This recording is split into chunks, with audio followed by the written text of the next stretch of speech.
नमस्ते, मैं प्रभात प्रियदर्शी। आप सभी का प्रियदर्शी आईएएस पीसी में स्वागत है। आज मैं फिर आप सभी के लिए घटना चक्र का आधुनिक भारत का इतिहास लेकर के आया हूँ। जो टॉपिक है governor general oblique viceroy. 3 topic है। इसमें जितने भी क्वेश्चन हैं आईएएस पीसी से लेकर के स्टेट पीसीएस तक जितने भी क्वेश्चन हैं, और ये 2023 का है। ये कब का है? 2023 का। नया वाला जो आया है सीरीज 2023 का है। तो 2022 तक के जितने भी एग्जाम हुए हैं सभी का क्वेश्चन है इसमें, प्रीवियस ईयर का।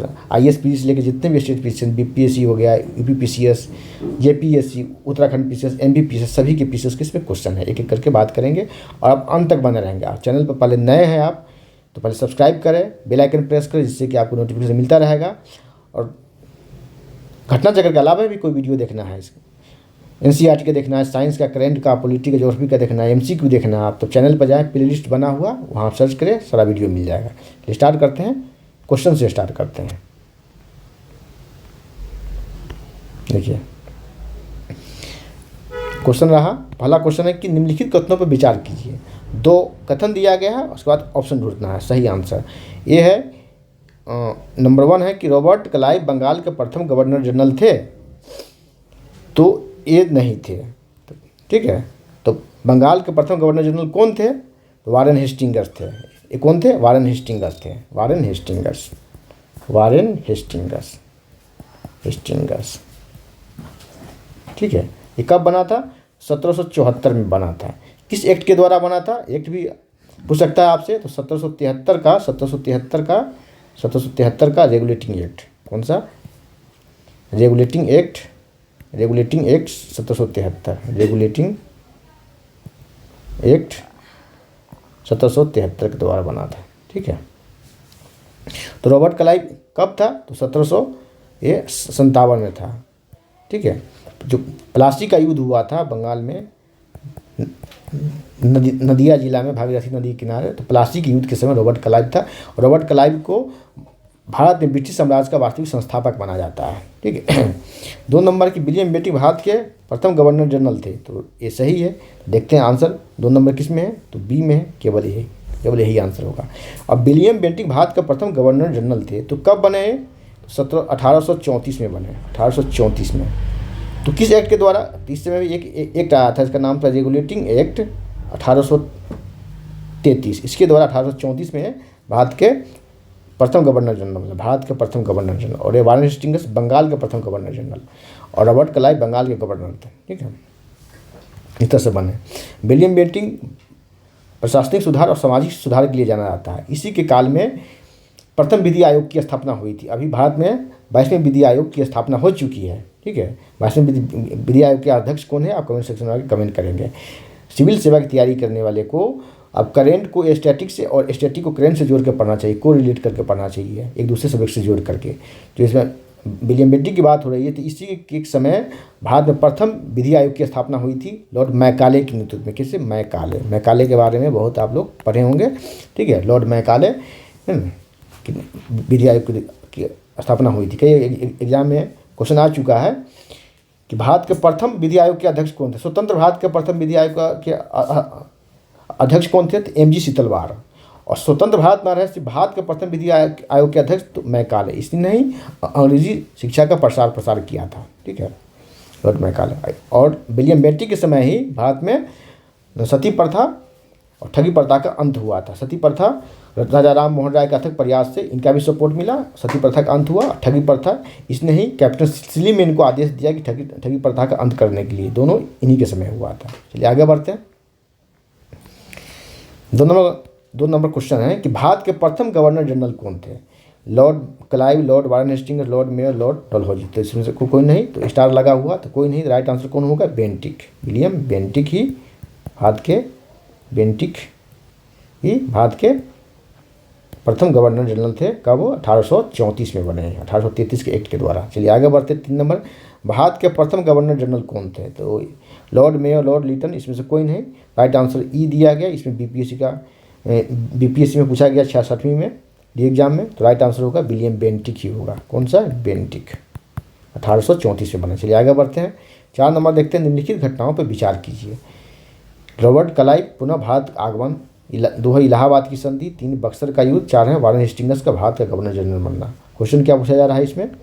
हाँ, क्या है कि उपयुक्त घटनाओं के घटित होने के काल क्रमानुसार को निम्नलिखित कूट में से सही क्रम का चयन करें। सही क्रम का चयन करें, इसको कूट देना। तो पहले ये देखें, इस तरह का जो भी क्वेश्चन जब भी पूछा जाएगा क्वेश्चन, तो आप पहले इसके कार्यकाल देखेंगे, इसके काल क्या रहा। तो रॉबर्ट क्लाइव का पुनः आगमन कब हुआ था? 13 मई को, 13 मई 1765 को। ठीक है। इलाहाबाद की संधि, 2 संधि होती है 1765 में ही, तो ये अगस्त में होता है। कब? अगस्त में। एक 12 अगस्त और दूसरा 16 अगस्त, 2 संधि होती है इलाहाबाद की प्रथम संधि, इलाहाबाद की द्वितीय संधि। प्रथम संधि 12 अगस्त को, द्वितीय संधि 16 अगस्त को। और किसके नेतृत्व में? तो यही रॉबर्ट क्लाइव के नेतृत्व में ही दोबारा भारत आता है 1765 में, और ये 1757 की युद्ध के समय यही बंगाल का गवर्नर रहता है। ठीक है, ये हुआ। अब देखिए बक्सर का युद्ध 1764 में होता है बक्सर के युद्ध, और इसी के युद्ध के बाद इलाहाबाद की संधि होती है। वारन हेस्टिंग्स का भारत का गवर्नर जनरल बनना तो 1774 में। किस एक्ट के द्वारा? रेगुलेटिंग एक्ट 1773 के द्वारा। अब देखेंगे कौन कौन सा सही है इसमें। देखिए पहला होगा 3, ठीक है, 3 के बाद कौन सा होगा? 1 होगा, 3 के बाद 1, 1 के बाद 2 और 2 के बाद 4। देखें है किसी में? 3 1 नहीं है, 3 1 2 4, 3 1 2 4, 3 1 2 4। तो राइट आंसर इसमें कोई नहीं है, नहीं है ना, बी आंसर होगा आपका। ठीक है, 1 3 2 3 1 2 4, तो राइट आंसर यही हो। चलिए आगे बढ़ते हैं। देखिए 5 नंबर क्वेश्चन देखेंगे आप कि निम्नलिखित कथनों में से कौन सा सही नहीं। जब भी जगह सही नहीं, असत्य है, ठीक है, उससे पहले अंडरलाइन कीजिए, तब क्वेश्चन आगे पढ़ना स्टार्ट कीजिए। कि जन प्रशासन की नींव वारन हेस्टिंग्स द्वारा मजबूती से रखी गई, जिस पर ऊपरी संरचना कार्नवालिस ने की। ठीक है, तो सत्य है। बी ऑप्शन है कि ईस्ट इंडिया कंपनी की असैनिक और सैनिक सुधार करने के लिए का श्रेय रॉबर्ट क्लाइव को जाता है, ये भी सत्य है। सी ऑप्शन है लॉर्ड विलियम बेंटिक सबसे बड़े ब्रिटिश प्रशासकों में से एक था, क्योंकि उसने भारत में ब्रिटिश साम्राज्य को संग्रहित किया। तो यही गलत है। ठीक है, यही गलत है, सही नहीं है। तो राइट आंसर होगा सी। डी है लॉर्ड डलहौजी ने द्वितीय के सिद्धांत के आधार पर ब्रिटिश साम्राज्य में समृद्ध क्षेत्र जोड़े। द्वितीय क्या है? व्यवगत का सिद्धांत, जिसे डॉक्ट्रिन ऑफ लैप्स कहते हैं। डॉक्ट्रिन ऑफ लैप्स मतलब कि जैसे गोद लेने की प्रथा नहीं इसमें नहीं थी। ठीक है, दत्तक पुत्र को लेने की प्रथा नहीं थी। ठीक है, मान्यता नहीं थी डॉक्ट्रिन ऑफ लैप्स। इसके द्वारा क्या होता था? उसका राज हड़प लिया जाता था, उसी को डॉक्ट्रिन ऑफ लैप्स कहा गया। हाँ, तो राइट आंसर सी होगा।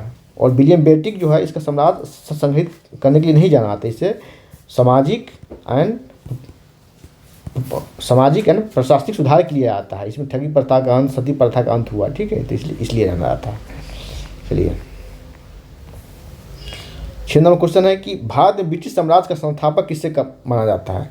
राइट आंसर होगा आपका सी, रॉबर्ट क्लाइव को माना जाता है। 1757 का, ठीक है, ये प्लासी का युद्ध जो हुआ था उसी के बाद भारत में मान लिया गया ब्रिटिश साम्राज्य संस्थापित हो चुका, नींव पड़ी थी, तो रॉबर्ट क्लाइव को माना जाता है। चलिए 7 नंबर की अंग्रेजों के विरुद्ध बनारस विद्रोह का नेतृत्व किसने किया था? राइट आंसर सी होगा, राजा चेत सिंह। ये यूपी स्पेशल का भी क्वेश्चन हो गया। 8 नंबर देखेंगे कि कलकत्ता में एशियाटिक सोसाइटी की स्थापना के समय बंगाल का गवर्नर जनरल कौन था? ठीक है, तो राइट आंसर होगा बी, वारेन हेस्टिंग्स था। तो बंगाल में एशियाटिक सोसाइटी की स्थापना कब हुई? 1784 में हुई। ठीक है, आप कहेंगे कि सर आपने बताया है कि वारेन हेस्टिंग्स ने 1774 में ये गवर्नर जनरल बना। ठीक है, 1784, तो इसका कार्यकाल लंबा होता है। कार्यकाल इसका कार्यकाल होता है 1774 से 1785 तक इसका कार्यकाल होता है। तो राइट आंसर होगा आपका बी। 9 नंबर देखेंगे सुरक्षा प्रकोष्ठ की नीति संबंध है, किसका संबंध है? ऑप्शन देखें, ये वारेन हेस्टिंग्स, तो राइट आंसर होगा वारेन हेस्टिंग्स का संबंध है। ठीक है, घेरे की नीति या रिंग ऑफ फेंस की नीति इसी से संबंध है, वारेन हेस्टिंग्स। इसमें बिलेजली का भी संबंध है, तो बिलेजली ऑप्शन में रहेगा या दोनों रहेगा तो दोनों ऑप्शन होगा, बिलेजली का भी संबंध है। चलिए आगे बढ़ते हैं। चलिए यही है रिंग फेंस की नीति। रिंग फेंस की नीति का संबंध किसने है? तो वारेन हेस्टिंग्स से है। वारेन देखिए रिंग फेंस मतलब वार लगाना है। ठीक है, वारेन हेस्टिंग्स। 11 नंबर देखेंगे, निम्नलिखित में से किसने बंगाल में द्वैत शासन प्रणाली को समाप्त किया? राइट आंसर होगा सी, वारन हेस्टिंग्स ने समाप्त किया है। वारन हेस्टिंग्स ने समाप्त किया। जो बंगाल में द्वैत शासन प्रणाली को समाप्त किया वारन हेस्टिंग्स ने, तो इसकी शुरुआत कब हुई थी? इसकी शुरुआत हुई थी 1765 में। ठीक है, 1765 में कब? वही 12 अगस्त 1765 को, 12 अगस्त, ठीक है, 1765 को जो इलाहाबाद की प्रथम संधि होती है इसके द्वारा समाप्त किया गया था। ठीक है, लेकिन उसमें इलाहाबाद की प्रथम संधि के समय कौन था? रॉबर्ट क्लाइव था। ठीक है, रॉबर्ट क्लाइव था, रॉबर्ट क्लाइव यही था इस समय। ठीक है, लेकिन इसको समाप्त किया वारन हेस्टिंग्स ने। आगे द्वैत शासन फिर देखेंगे, भारत शासन अधिनियम 1919 से 1935, वहाँ भी आपको द्वैत शासन पढ़ना है। चलिए आगे बढ़ते हैं। 12 नंबर के, बंगाल में द्वि शासन प्रणाली या द्वैत शासन किसके द्वारा लागू की गई थी? राइट आंसर होगा आपका, राइट आंसर सी होगा, रॉबर्ट क्लाइव द्वारा 12 अगस्त 1765 को। किस संधि के द्वारा? इलाहाबाद की प्रथम संधि द्वारा। ठीक है, आगे बढ़ते हैं।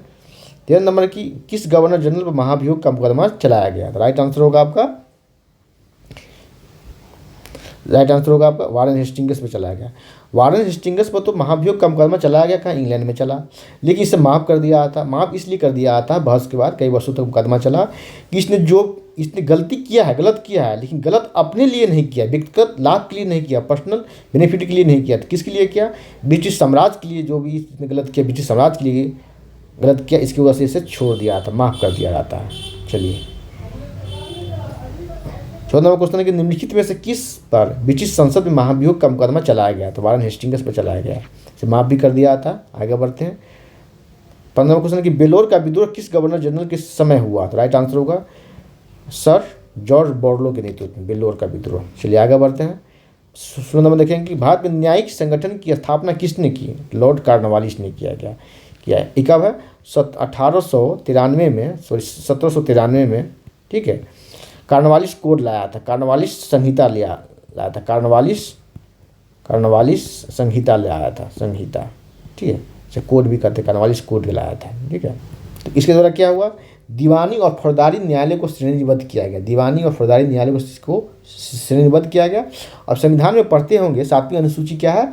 शक्तियों का पृथक्करण है। ठीक है, सेपरेशन ऑफ पावर है ना, 7th शेड्यूल में। तो उस समय भी शक्तियों का पृथक्करण किया गया था, इस कोड के द्वारा शक्तियों का पृथक्करण किया गया था। ठीक है, सेपरेशन ऑफ पावर किया गया था। ठीक है, आगे बढ़ते हैं। 17 नंबर क्वेश्चन है कि निम्नलिखित में से किस गवर्नर जनरल ने भारत की प्रसंविधाबद्ध सिविल सेवा कोवैनेटेड सिविल सर्विस ऑफ इंडिया का सृजन किया, जो कालांतर में भारतीय सिविल सेवा के नाम से जाना गया, जो बाद में कालांतर में सिविल सेवा के नाम से जाना गया? तो राइट कॉर्नवालिस, इसी कहा था भारत में सिविल सेवा का जनक कहा जाता है। ठीक है, 18 नंबर, भारतीय लोक सेवा का प्रवर्तन किया किसने किया? तो लॉर्ड कॉर्नवालिस ने किया। देखिए ऑप्शन कहाँ? बी में, लॉर्ड कॉर्नवालिस के शासनकाल में हुआ। 19 नंबर है कि 18वीं शताब्दी के उत्तरार्ध में किससे प्रायः कंपनी बहादुर की शान शौकत का स्थानीय प्रतिनिधि कहा जाता था? राइट आंसर होगा आपका दरोगा। ठीक है, शान शौकत भारतीयों को खुश करने के लिए धर्मों के आधार पर 2 बनाया गया। एक कहा जाता था राय बहादुर, एक खान बहादुर। मुस्लिम से जो बनाया जाता खान बहादुर, हिंदू से राय बहादुर बनाया जाता था। ठीक है, दरोगा का पद आज भी देखते हैं। ठीक है, 20 नंबर की लॉर्ड कॉर्नवालिस की कब्र कहाँ है? तो राइट आंसर होगा ये गाजीपुर, यूपी में। कहाँ? यूपी में गाजीपुर में इसकी क्या है? कब्र है। ठीक है, चलिए आगे बढ़ते हैं।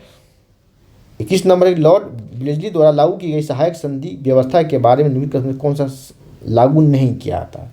कथन लागू नहीं होता, कौन सा सत्य नहीं है? ये ISPD 2018 का क्वेश्चन है। क्या है? देखें क्या है? ये कि दूसरों के खर्च पर एक खरी सेना बनाए रखना सही है, तो सही है। ये क्या किया था कि स्थानीय राजा के खर्च पर अपनी सेना रखता था, कहता था कि तुम मेरी सेना रखो, मेरी सेना की टुकड़ी को रखो, रेजिडेंट रखो और तुम्हारी राज्य की हम सुरक्षा करेंगे। मतलब कि एक है कि सेना अंग्रेज की है, ब्रिटिश की है, खर्च दे रहा है भारतीय राजबाड़ा, स्थानीय शासक, और जरूरत पड़ने पर वो किसके प्रति वफादारी निभाएगा? तो अंग्रेज के प्रति। कितना बड़ा चाल चल रहा था वो। ठीक है, 20 नंबर भारत को नेपोलियन के खतरे से सुरक्षित करना था। ठीक है, ये भी सत्य है। ये क्या है? भारत को नेपोलियन के खतरे से सुरक्षित करना था। अंग्रेज़ों को नेपोलियन से खतरा महसूस हो रहा था। ठीक है, ये भी अपने विजय यात्रा पर निकला था, विश्व विजय यात्रा पर। इससे तो ये सब नेपोलियन से खतरा था विश्व विजय पर। इसका पूरा नाम है नेपोलियन बोनापार्ट। ठीक है, आगे है सी नंबर, देखते हैं सी, कंपनी के लिए एक नियत आय का प्रबंध करना। कंपनी के लिए नियत आय का प्रबंध करना। ठीक है, ये लग रहा नहीं है, देखते हैं आगे क्या है। भारतीय रियासतों के ऊपर ब्रिटिश व्यवस्था स्थापित कर, ये भी सत्य है। तो राइट आंसर होगा आपका यही सत्य नहीं है। ठीक है, आय का प्रबंध नहीं करना था, भारतीय राज्यों पर ब्रिटिश सर्वोच्चता स्थापित करना था। चलिए आगे देखते हैं 22 नंबर, लॉर्ड वेलेस्ली की सहायक संधि को स्वीकार करने वाला पहला मराठा सरदार। तो राइट आंसर होगा पेशवा बाजीराव द्वितीय। कौन था? पेशवा बाजीराव द्वितीय था। ठीक है, और जब मराठा की बात नहीं आएगी, कहेगा कि वेलेस्ली की संधि को स्वीकार करने वाला प्रथम शासक कौन था? तो था निजाम था। कौन था? निजाम। हैदराबाद का निजाम था, प्रथम था। लेकिन कहा कि प्रथम मराठा की जब बात आएगी, इसमें ध्यान दीजिएगा। ठीक है, इस तरह के क्वेश्चन में आप लोग फंसते हैं। ये बीपीएससी में आ चुका है कि वेलेस्ली की संधि स्वीकार करने वाला पहला मराठा है। ठीक है, मराठा नहीं रहा, सिर्फ रहा कि वेलेस्ली की संधि को स्वीकार करने वाला पहला सरदार कौन था, शासक कौन था? तो हैदराबाद का निजाम था। चलिए आगे बढ़ते हैं। 23 नंबर की 1802 की बेसिन की संधि पर हस्ताक्षर किसके मध्य हुआ? ठीक है, राइट आंसर होगा अंग्रेज और बाजीराव द्वितीय के मध्य। अंग्रेज और बाजीराव द्वितीय के मध्य। ठीक है, द्वितीय के मध्य हुआ। चलिए 24 नंबर है सहायक संधि। 24 नंबर सहायक संधि को स्वीकार करने वाला प्रथम शासक कौन था? तो अवध का नवाब था।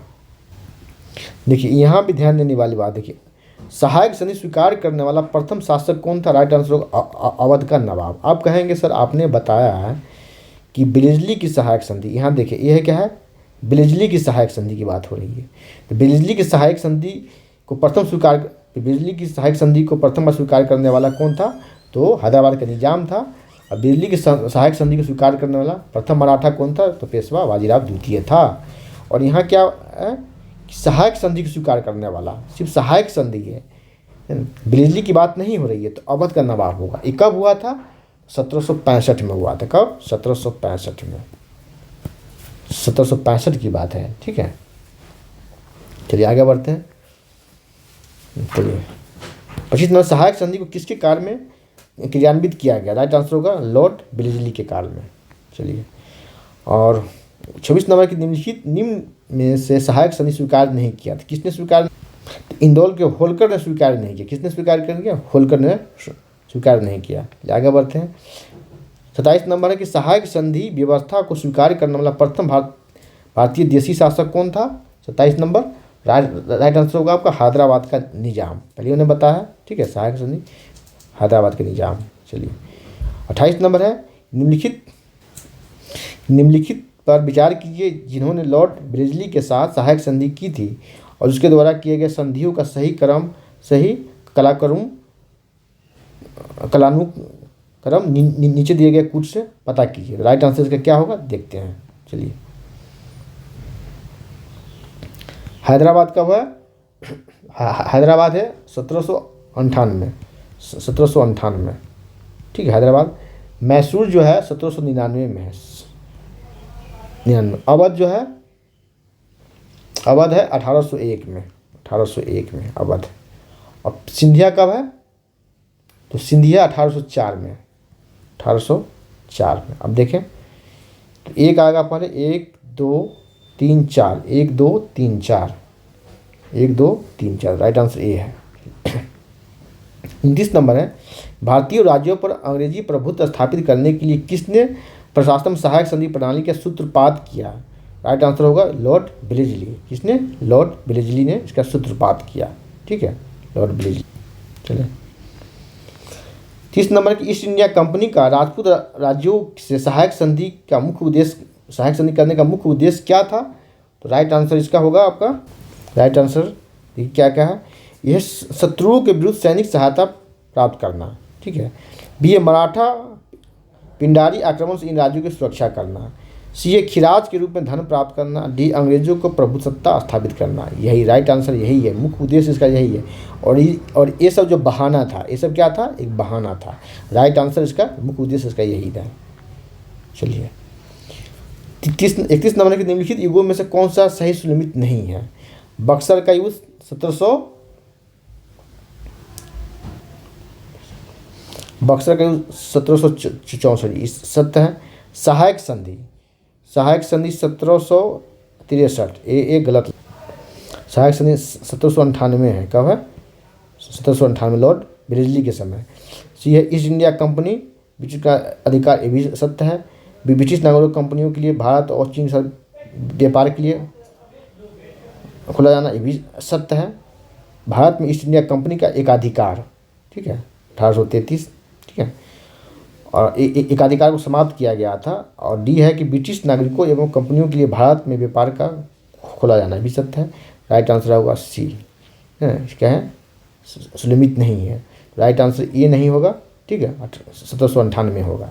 आगे देखते हैं 32 नंबर के उस समय जब नेपोलियन की शक्ति के सामने यूरोप में साम्राज्य धराशायी हो रहे थे, नीचे लिखे गवर्नर जनरलों में से किसी एक ने भारत में ब्रिटिश पताका फहराए रखी, ठीक है। राइट आंसर होगा लॉर्ड ब्लिजली। इसी ने सहायक संधि ला करके भारत के राजाओं को, राज्यों को एकीकृत किया, ठीक है, उससे क्या, उससे लड़ने के लिए, ठीक है, उसका भय दिखला करके, ठीक है, सहायक संधि के घेरे में सभी राज्यों को ले आया।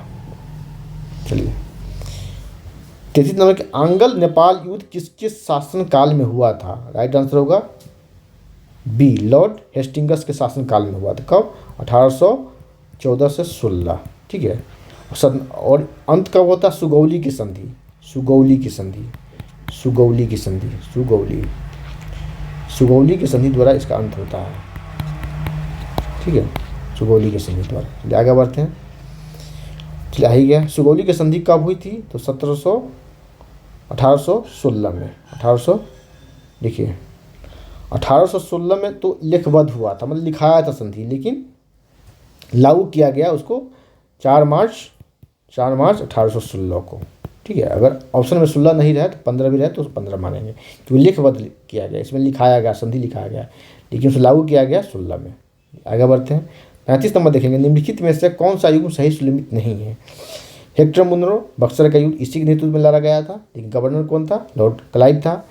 बी है लॉर्ड हेस्टिंगस आंग्ल नेपाल युद्ध, ये भी सत्य है, ठीक है, पहले इसको अंडरलाइन कीजिए, घेरा कीजिए। लॉर्ड ब्लेजली है चतुर्थ आंग्ल मैसूर युद्ध, इसी युद्ध में श्रीरंगपट्टनम के किले पर टीपू सुल्तान मारा गया था अपने 2 बेटों के साथ। डी है कार्नवालिस तृतीय आंग्ल मराठा युद्ध, तो ये सत्य नहीं है, ठीक है, ये सत्य नहीं। देखिए किसके समय हुआ था? लॉर्ड हेस्टिंगस के काल में, लॉर्ड हेस्टिंगस के काल में हुआ था, लॉर्ड हेस्टिंगस के काल में हुआ था। चलिए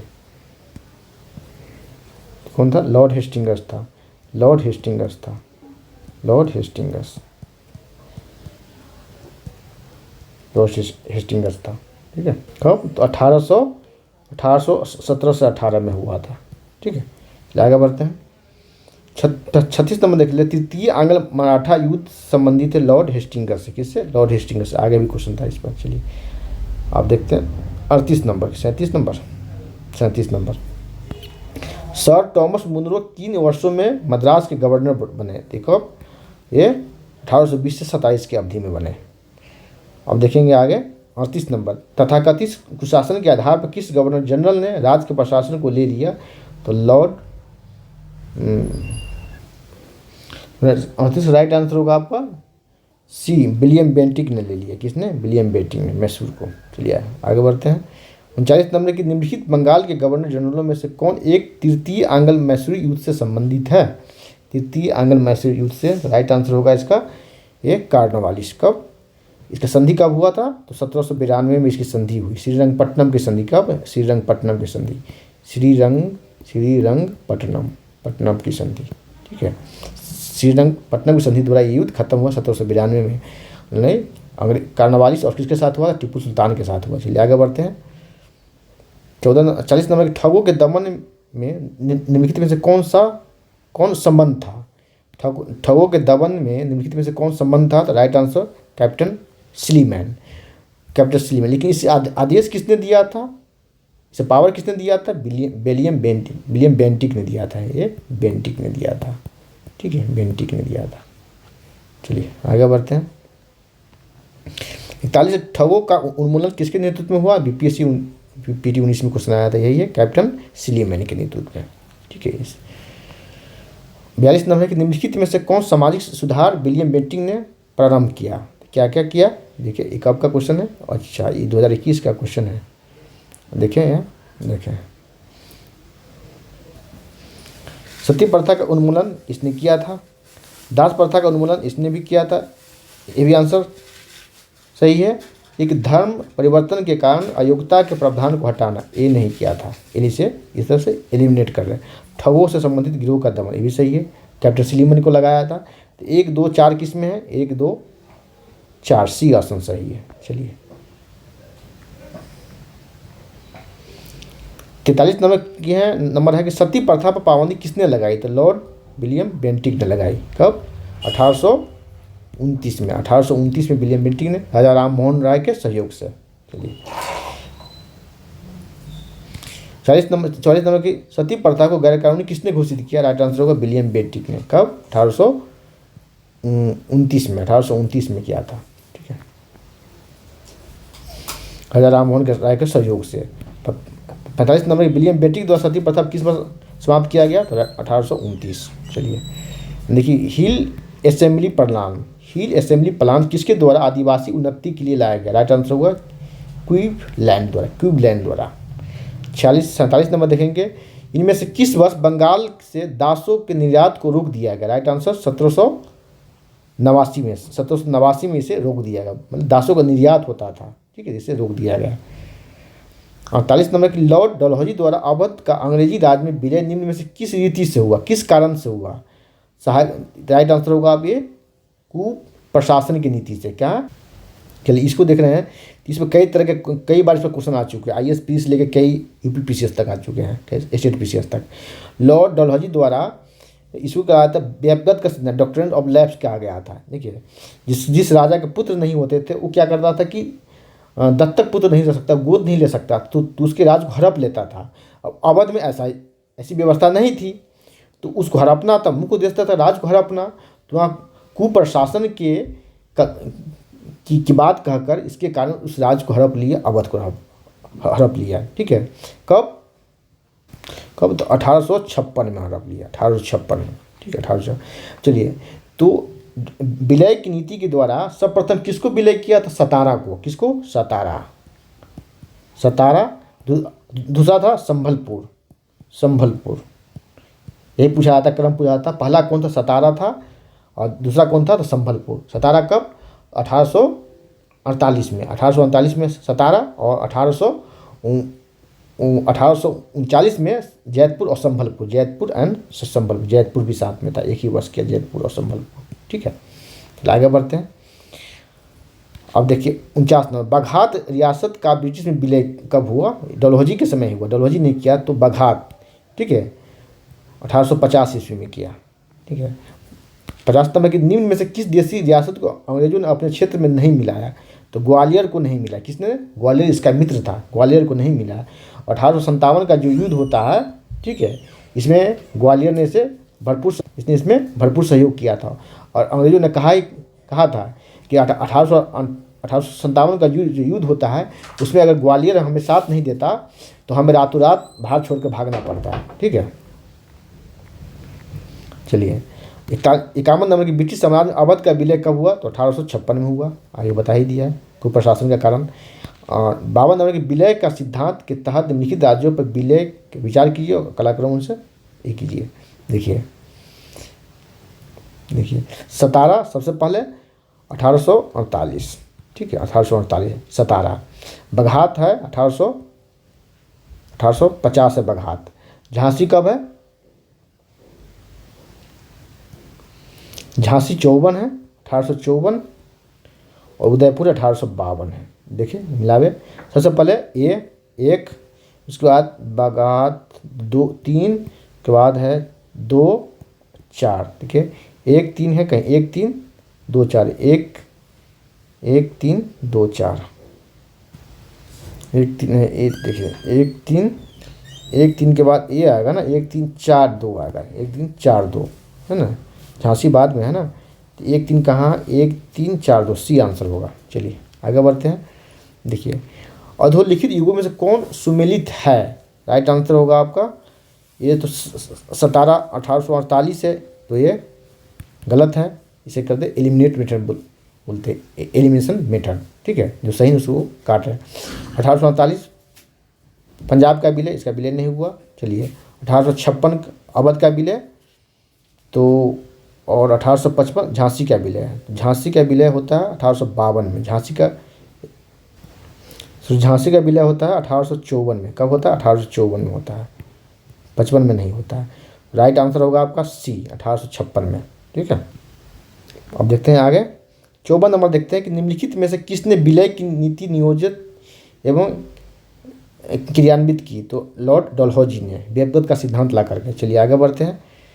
55 नंबर की ब्रिटिश द्वारा कुशासन का बहाना लेकर के निम्नलिखित प्रांतों में से किस एक का शासन हटा दिया? तो अवध का। कब? 1856 में, ठीक है। यूपीएससी स्पेशल का भी क्वेश्चन हो गया, ये आईएसपी 2007 का क्वेश्चन है।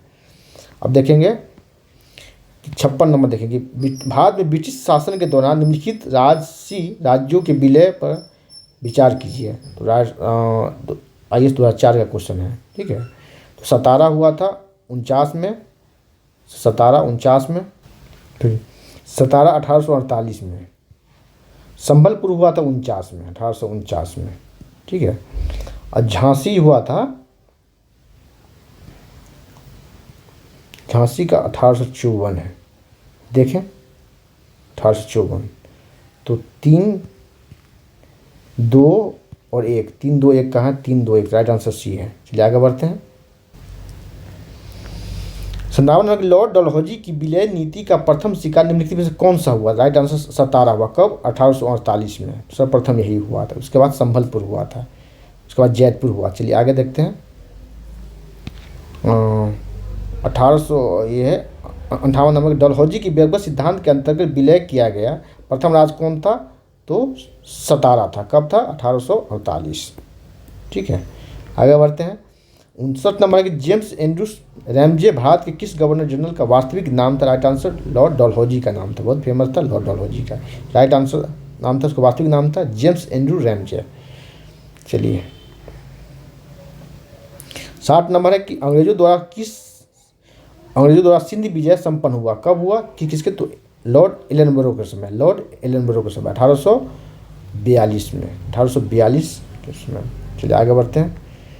और 61 नंबर किसने सिंध विजित कर उसका अधिकरण किया? नेक्स्ट किया कौन सा? तो नेपियर ने। किसने? नेपियर ने। अब 62 नंबर सिंध पर ब्रिटिश ने कब्जा किया। कब? तो 1843 में कब्जा किया। चलिए 63 नंबर है कि सिक्किम भारत में विलय किसने किया था? सिक्किम का लॉर्ड डलहौजी ने इसका विलय किया, लॉर्ड डलहौजी ने इसका विलय किया। तो ये वास्तविक विलय नहीं था, इसका कुछ भाग ही विलय किया था। वास्तविक विलय होता है आज़ादी के बाद 1975 में, 1975 में सिक्किम का भारत में वास्तविक विलय होता है। आगे बढ़ते हैं। 64 नंबर है, ये देखें, इसमें निम्नलिखित में से कौन एक अवध का ब्रिटिश रेजिडेंट था जब अवध का ब्रिटिश साम्राज्य में विलय हुआ था? उसमें था जेम्स एंड्रूस था। कौन सा? James Andrews. और वायसराय कौन था? वायसराय डलहौजी वायसराय था। चलिए 65 नंबर भारत में प्रथम रेलवे लाइन किस ब्रिटिश गवर्नर के समय बिछाई गई थी? लॉर्ड डलहौजी के समय, ठीक है। लॉर्ड कब? 1853 में, मुंबई टू ठाणे के बीच में। चलिए 66 नंबर भारत में प्रथम रेल लाइन का निर्माण किस नगरों के बीच में हुआ? तो मुंबई से ठाणे 1853 में, ठीक है। चलिए भारत में पहली बार रेलवे लाइन कब शुरू हुआ? तो 1853 में। वायसराय कौन था? लॉर्ड डलहौजी। वायसराय नहीं था, लॉर्ड डलहौजी भारत का गवर्नर जनरल था। कौन था? डलहौजी भारत का गवर्नर जनरल था, ठीक है। वायसराय बनता है 1858 से, वायसराय बनाया जाता है, गवर्नर जनरल था, ठीक है।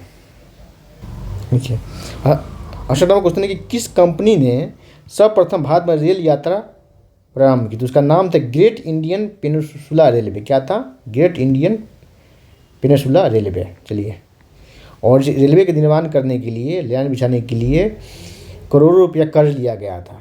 करोड़ों रुपया कर्ज लिया गया था, और ये अपनी सुविधाओं के लिए किया था। अंग्रेजों ने रेलवे का विकास भारत में अपनी सुविधाओं के लिए किया, परिवहन यात्रा के लिए, परिवहन के लिए, सुविधाओं के लिए किया।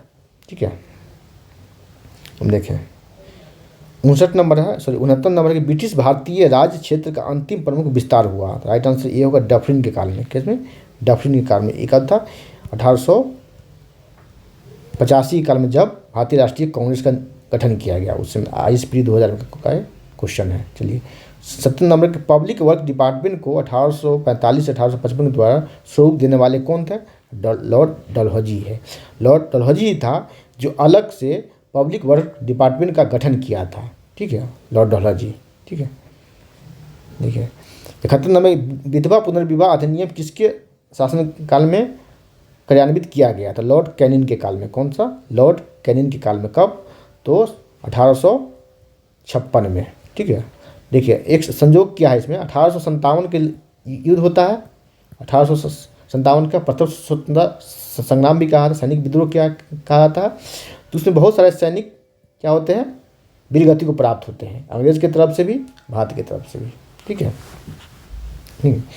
तो युद्ध में वीरगति होते हैं बद। ठीक है, तो उनकी विधवाएं हो जाती है। तो एक वर्ष पहले ही जो है ना विधवा पुनर्विवाह लागू किया गया। एक वर्ष पहले ही विधवा पुनर्विवाह अधिनियम लागू किया गया। ठीक है, तो एक तरह से संयोग ही है, सुने। और ईश्वर चंद्र विद्यासागर के प्रयास, ईश्वर चंद्र विद्यासागर। ठीक है, और ईश्वर चंद्र विद्यासागर ऐसे समाज सुधारक थे जो अपने दो बेटों की शादी एक विधवा से करवाया था। दोनों बेटों की शादी विधवा से ही करवाया था ईश्वर चंद्र विद्यासागर। ठीक है, सती प्रथा का अंत हुआ था राजा राम मोहन राय के प्रयास से, जिसमें लॉर्ड विलियम बेंटिक थे और इसमें लॉर्ड कैनिंग था। चलिए आगे देखते हैं।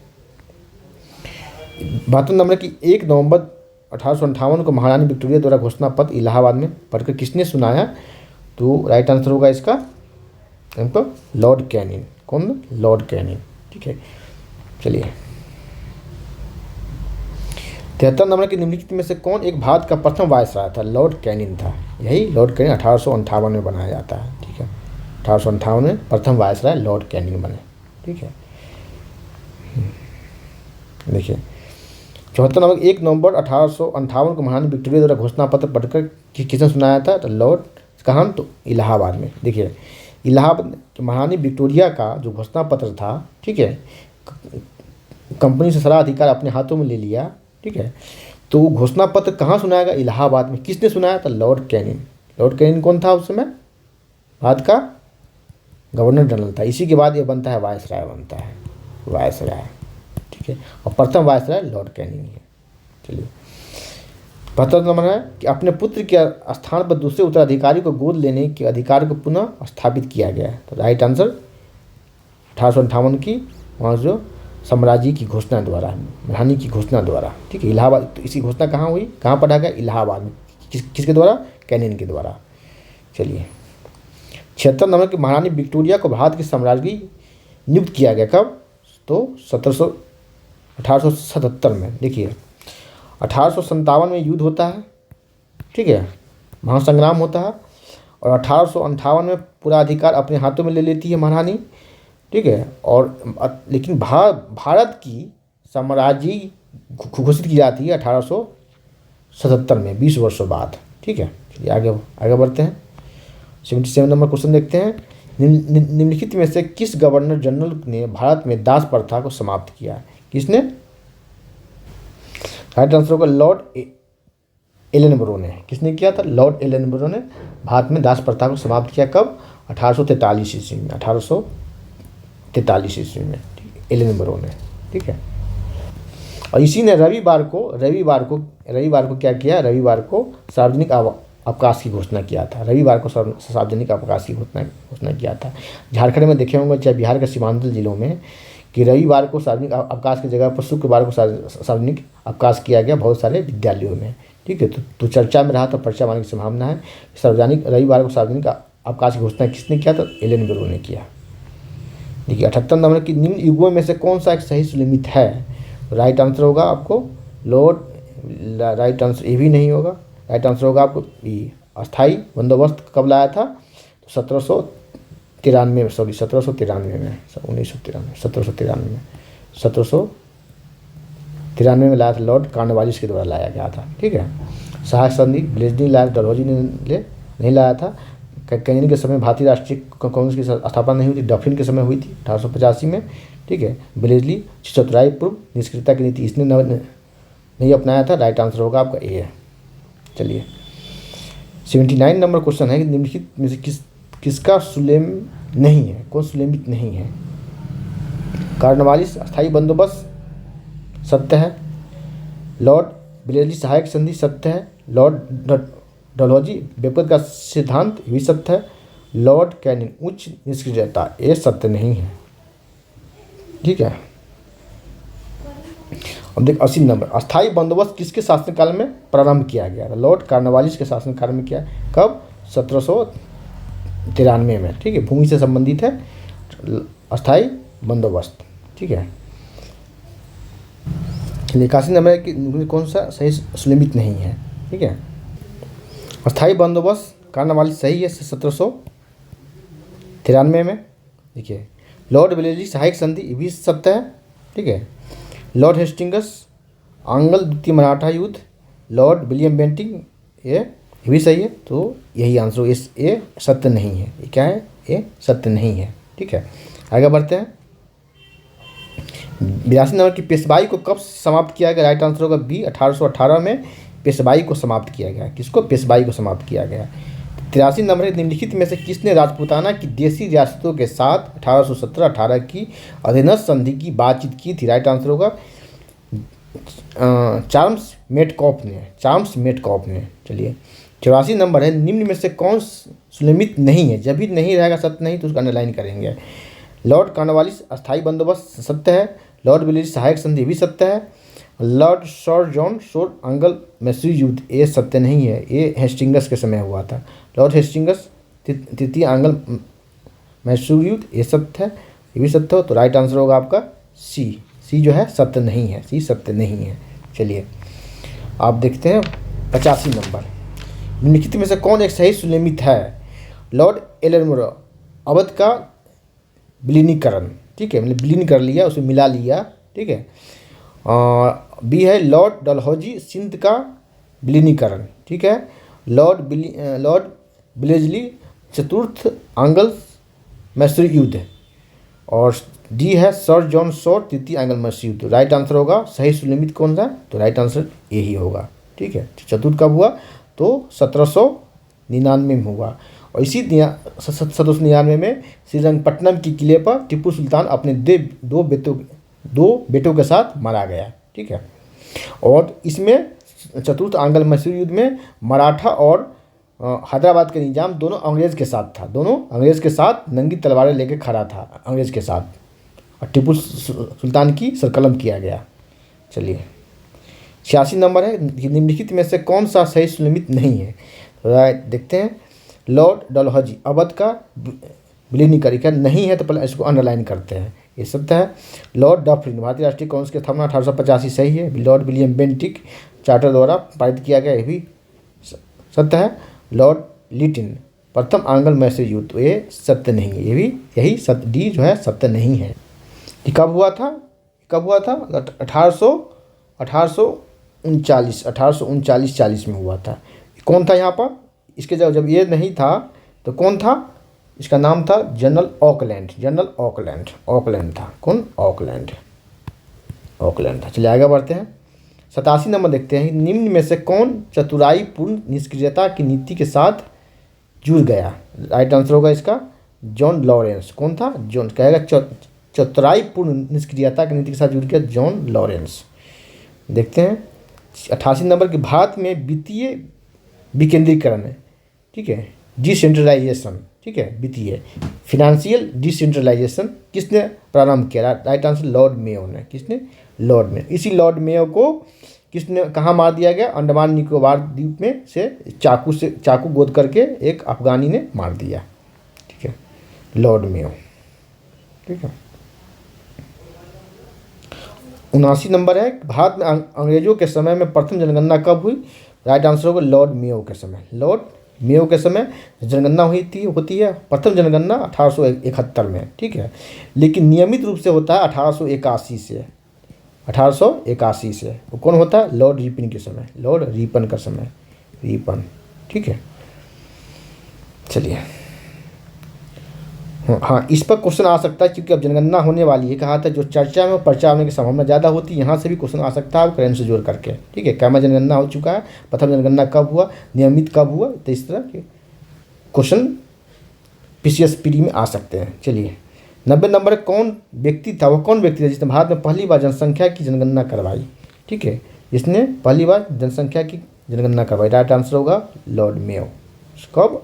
1871 में, ठीक है। 91 नंबर देखिए, किस वायसराय की हत्या अंडमान निकोबार द्वीप समूह में कर दी गई? राइट आंसर होगा आपका लॉर्ड मेयो। कहाँ कर दिया? अंडमान निकोबार द्वीप समूह में कर दिया। आगे बढ़ते हैं। 92 नंबर, किस वायसराय की हत्या उसे कार्यकाल में कर दी? लॉर्ड मेयो के का, ठीक, अंडमान निकोबार द्वीप समूह में। और 93 नंबर क्वेश्चन, अफगान के प्रति एक जोश भरी अग्र फॉरवर्ड नीति का अनुसरण करने वाला प्रथम गवर्नर जनरल कौन था? लॉर्ड लिटन था, ठीक है। लॉर्ड मेयो के बाद आता है लॉर्ड लिटन और इसके बाद आता है रिपन। तो जब लॉर्ड मेयो की हत्या अब एक अफगानी द्वारा कर दी जाती है अंडमान निकोबार द्वीप समूह में, तो उसके बाद उसके प्रति उग्र नीति का अनुसरण करता है तो लॉर्ड लिटन, ठीक है। 94 नंबर क्वेश्चन, अफगानिस्तान के प्रति आक्रामक नीति किस वायसराय ने अपनाई थी? लॉर्ड लिटन ने। इससे पहले मेयो की हत्या कर दी जाती है, ठीक है।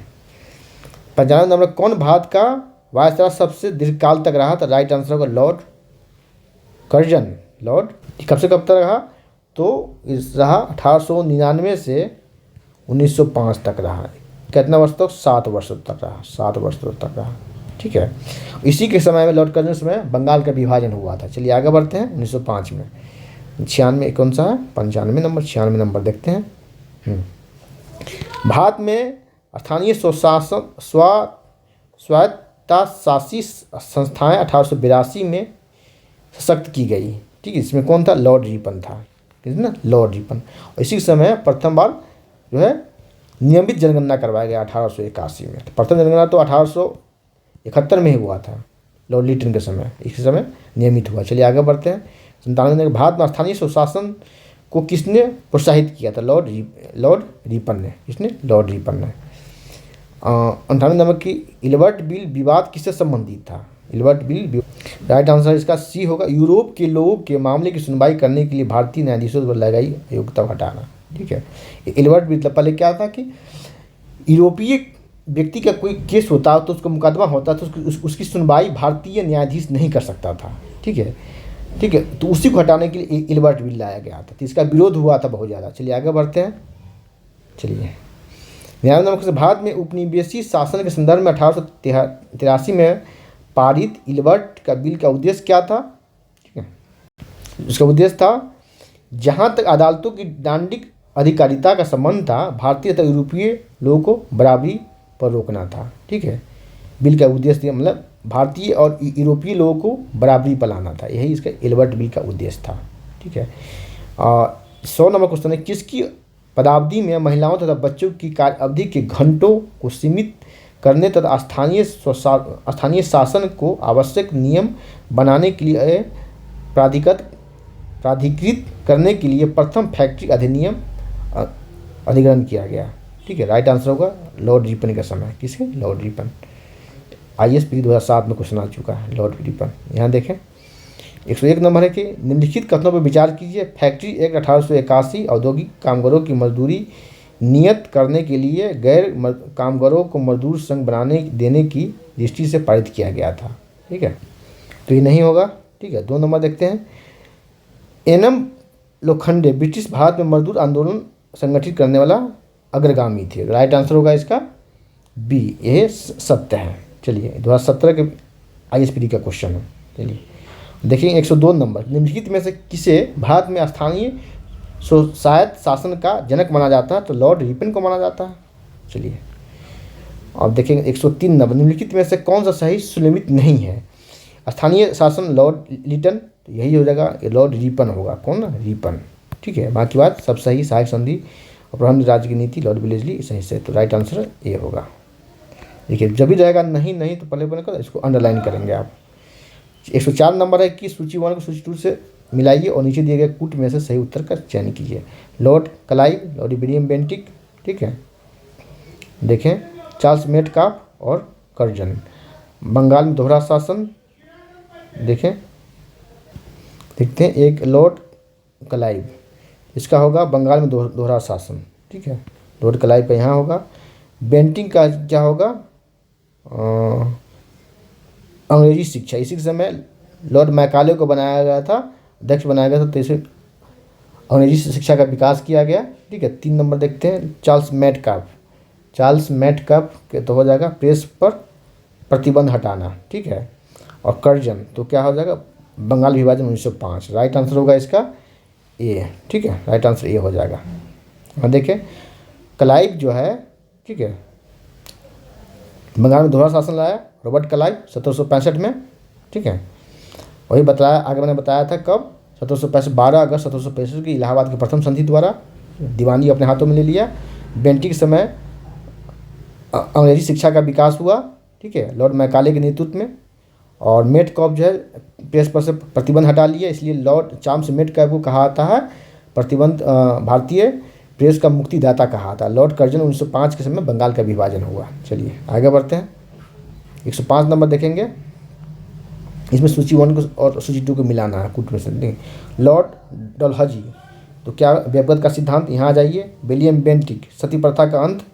लॉर्ड रिपन, स्वशासन स्वायत्त स्वशासन। लॉर्ड कर्जन, बंगाल का विभाजन। देखिए अब मिलाइए, यहाँ मिलाइए आप। 1 का 4 है कहीं, 1 का डी, 1 का डी, तो 1 का डी है तो 2 जगह है, यहाँ और ये नहीं, इसको पहले काट देंगे, इसको कहते हैं एलिमिनेशन मेथड। बी का ए देखें, बी का ए है, बी का 2 का ए, सॉरी 2 का ए है, ये है, हाँ, तो ए नहीं होगा आंसर, आंसर हो जाएगा यही। ये इस तरह से एलिमिनेट करके बनाएंगे आप। ठीक है, यूपीपीसी 95 में पूछा गया है। 106 नंबर देखिए, निम्नलिखित में से कौन जोड़ी गवर्नर जनरल और घटना से संबंधित है? Lord Cornwallis regulating act. ठीक है, ये नहीं होगा। लॉर्ड विलेजली अस्थायी बंदोबस्त, लॉर्ड कार्नवालिस ने लाया था। लॉर्ड एलनबरो सिंध का विलय, यही सत्य है। लॉर्ड डलहौजी प्रथम का अफगानी, ये भी नहीं है। ठीक है, वारेन हेस्टिंगर के समय हुआ था। चलिए आगे बढ़ते हैं।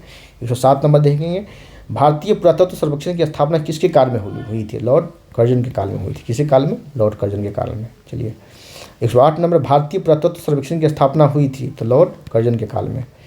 109 नंबर देखेंगे आप कि निम्नलिखित में से किसने पुरातत्व सर्वेक्षण विभाग की स्थापना की थी? Lord Curzon.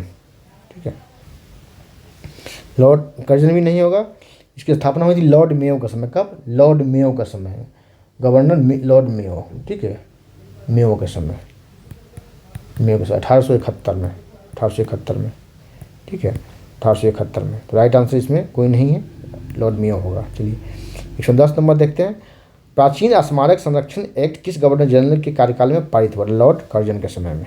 ठीक है, चलिए 11 नंबर, 111, भारत में कर्जन के प्रशासन की तुलना औरंगजेब से किसने की? तो जीके गोखले, गोपाल कृष्ण गोखले। गोपाल कृष्ण गोखले गांधी जी के राजनीतिक गुरु है। गांधी जी के राजनीतिक गुरु कौन है? गोपाल कृष्ण गोखले। इसी ने कर्जन की शासन की तुलना औरंगजेब से किया था। चलिए 112 नंबर है कि इंपीरियल कैडेट कोर्स की स्थापना किसने की? राइट आंसर होगा बी, लॉर्ड कर्जन ने किया था। बीपीएससी प्री एग्जाम 2017 में पूछा गया है, प्री एग्जाम। चलिए 113 नंबर है कि भारत में ब्रिटिश साम्राज्य के दौरान वायसराय पर विचार कीजिए, उनकी पदावधियों की सही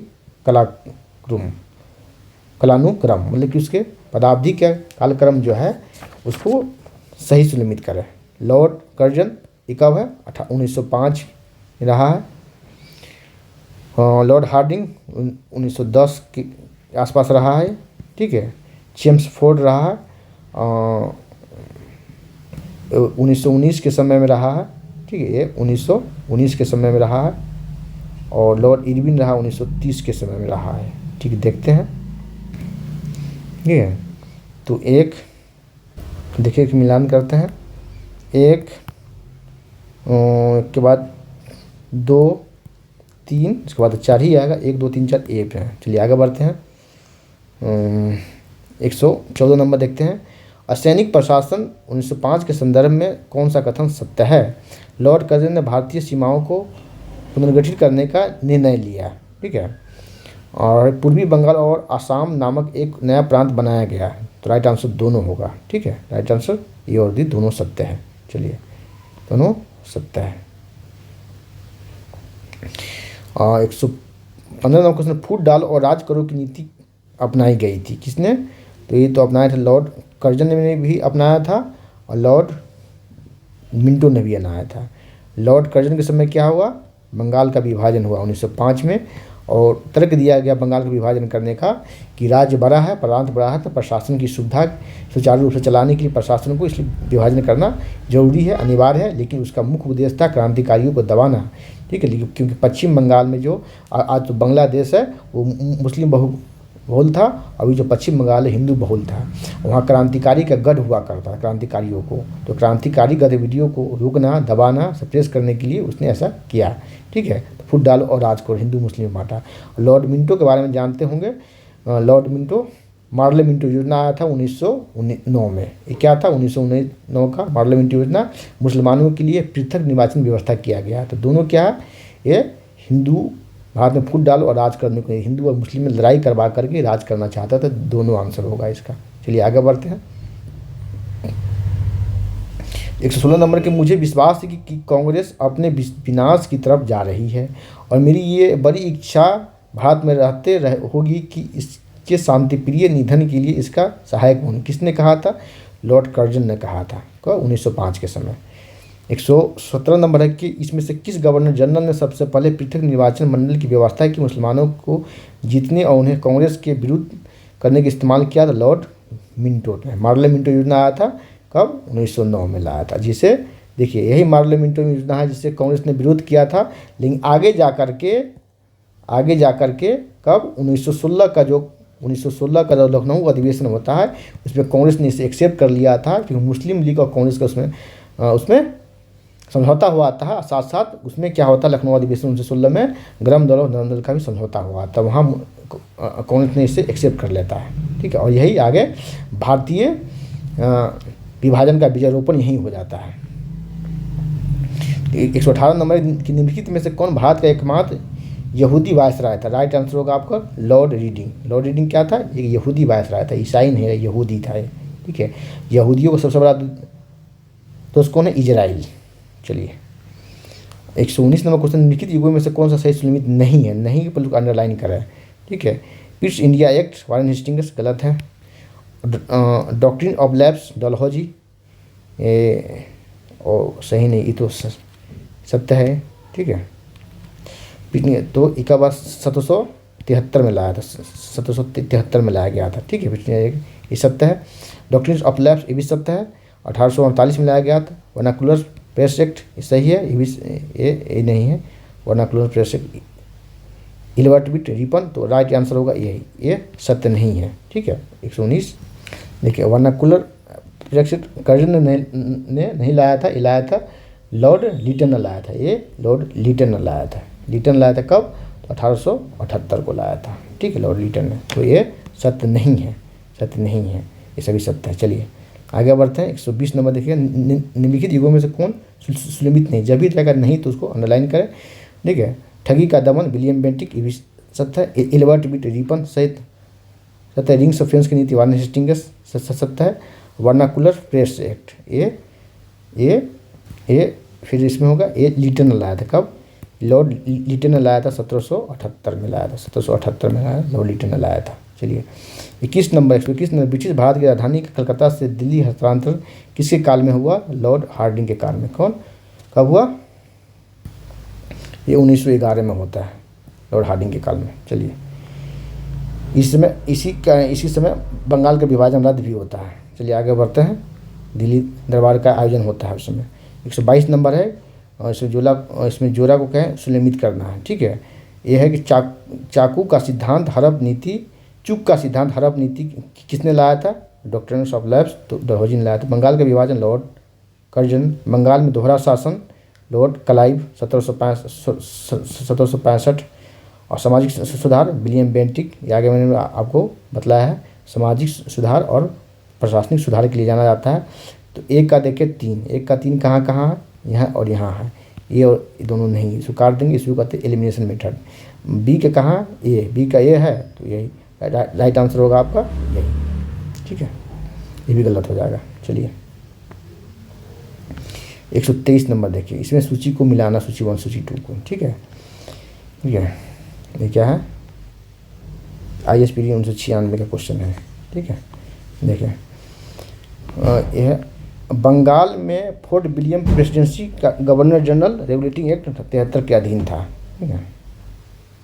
ठीक है, भारत का गवर्नर जनरल चार्म्स एक्ट 1833, ठीक है, चार्टर एक्ट 1833। बी में सी है भारत का governor general viceroy Indian act 20 Bharat का गवर्नर जनरल सम्राट का प्रतिनिधि एक्ट 135 के अधीन। देखिए क्या क्या है, ठीक है। देखें भारत का गवर्नर तो हो जाएगा इसका 1 का 3 चार्म्स एक्ट। भारत का गवर्नर 1833 किसके अधीन है, लॉर्ड बोला। बी का 2, ठीक है। सी का हो जाएगा आपका 4, सी का 4 और डी का 5, डी का 1 होगा, डी का 1 यहाँ से आइए, देखिए ए का हो जाएगा 3, उसके बाद आते हैं बी का 2 हो जाएगा 2, सी का क्या, सी का 4 और डी का क्या है, डी का 1 हो जाएगा, डी का 1, ठीक है। तो देखें ए का 3 कौन सा मिला, ए का 3 इसमें है, बी का 2 है कहीं कहीं इसमें नहीं है, बी का 2 नहीं, बी का 2 इसमें 3 तो है ही नहीं, ए का 3 ये गलत है, ए का 3 2 सही लग रहा है, तो ए का 3 यहाँ, ए का 3 यहाँ है, बी का 2 यहाँ है, बी का 4, राइट आंसर ये होगा, ये गलत हो जाएगा, ठीक है। चलिए आगे बढ़ते हैं, 124 नंबर देखते हैं। मिलाना है, इसको सुलिमित करना है। संभलपुर, ठीक है, देखिए सतारा होता है 1848 में, संभलपुर 49 में होता है, अवध होता है 56 में, झांसी होता है 54 में। तो देखिए ए का है, देखिए एलिमिनेशन मेथड इसमें अपनाना है, ठीक है। देखिए यहाँ ए का 2 कहाँ कहाँ है, ए का 2 यहाँ और यहाँ 1 का 2 है, बी का 1 है कहीं, बी का 1 यहाँ भी है। तो आगे बढ़ते हैं, अब सी देखते हैं, सी का 4 है, लेकिन सी का 3, राइट आंसर होगा ए, ये गलत हो जाएगा, राइट आंसर बी हो जाएगा, ठीक है। इसी को कहते हैं एलिमिनेशन मेथड। 125 का है, मिलान करना है, ठीक है, काला कलम इसमें देखना है। सिक्किम का बिल है, झांसी का बिल है, पंजाब का बिल है, बर्मा का बिल है, ठीक है। देखें इसमें इसका काल देखें पहले, सिक्किम का विलय कब होता है, सिक्किम का विलय 1850 में होता है, ठीक है। लेकिन सिक्किम का वास्तविक विलय जो होता है 1975 में होता है, आज़ादी के बाद, ठीक है। पंजाब का विलय जो होता है ये होता है 1849 में, ठीक है। और झांसी का विलय होता है, झांसी का विलय 1854 में होता है, डॉक्ट्रिन्स ऑफ लैप्स के द्वारा, ठीक है, डलहौजी था उसमें। बर्मा का विलय होता है 1853 में, ये भी इस समय भी कौन था, डलहौजी था, दोनों के समय डलहौजी था। चलिए अब आगे बढ़ते हैं, डलहौजी था, देखते हैं मिलान करते हैं कौन है कालक्रम। तो पहले कौन आता है, 1849, 3 है, 3 आया है इसमें। इसके बाद एक भी है, उसके बाद 4 भी, उसके बाद 2, राइट आंसर का बी, राइट आंसर बी है, नहीं बी राइट आंसर है। चलिए 126 नंबर अंतिम क्वेश्चन है इसका, ठीक है। निम्नलिखित में से किस वायसराय के कार्यकाल में भारतीयों को राय बहादुर और खान बहादुर की उपाधि प्रदान की, तो राइट आंसर होगा उपयुक्त में से कोई नहीं। तो किसके कार्यकाल में, तो राइट आंसर इसका 126 का क्या होगा, ये लाया जाता लॉर्ड कैनिंग के समय। कब, लॉर्ड कैनिंग के समय, ठीक है। अब क्या होता है, 1857 का जो महाविद्रोह होता है, ठीक है, तो फूट डालो राजकारों की नीति के तहत क्या करता है कि हिंदू को राय बहादुर की उपाधि देता है और मुस्लिम और पारसियों को खान बहादुर का, मुस्लिम और पारसियों को खान बहादुर का और हिंदुओं में राय बहादुर का उपाधि देकर के उसको खुश करता, अपनी तरफ मिलाता है ना, वफादारी व्यक्त करने के लिए उसके, ठीक है, उसी के लिए उसको अपनाता। दोनों की चाल रहती है अंग्रेज की, खान बहादुर राय बहादुर की उपाधि प्राप्त करना, प्रदान करके उसे खुश करना और अपना मुखबिर बनाना, अपना दलाल बनाना। तो आज इतना ही, फिर अगले वीडियो में मिलते हैं। क्वेश्चन कैसा लगा, सेशन कैसा लगा, कमेंट सेक्शन में कमेंट करेंगे। और चैनल पर नए हैं तो पहले सब्सक्राइब करें, बेल आइकन प्रेस करें, जिससे कि आपको नोटिफिकेशन मिलता रहेगा। घटना चक्र का जो टॉपिक चल रहा है, इसके अलावा भी कोई वीडियो देखना है, क्लास देखना है, तो चैनल पर जाए, प्लेलिस्ट बना हुआ है NCERT का, साइंस का, पॉलिटी का, इसी चैनल पर भी चल रहा है। मॉर्निंग में वीडियो में डालता हूँ करंट अफेयर्स का UPPCS के लिए, तो वहाँ से भी आप देख करके फ़ायदा उठाएं और अपना एग्ज़ाम में एक सीट सुनिश्चित करें और भारत देश और राज्य की सेवा में अपना योगदान दें। तो आज इतना ही, फिर अगली क्लास में मिलते हैं। धन्यवाद। जय हिंद।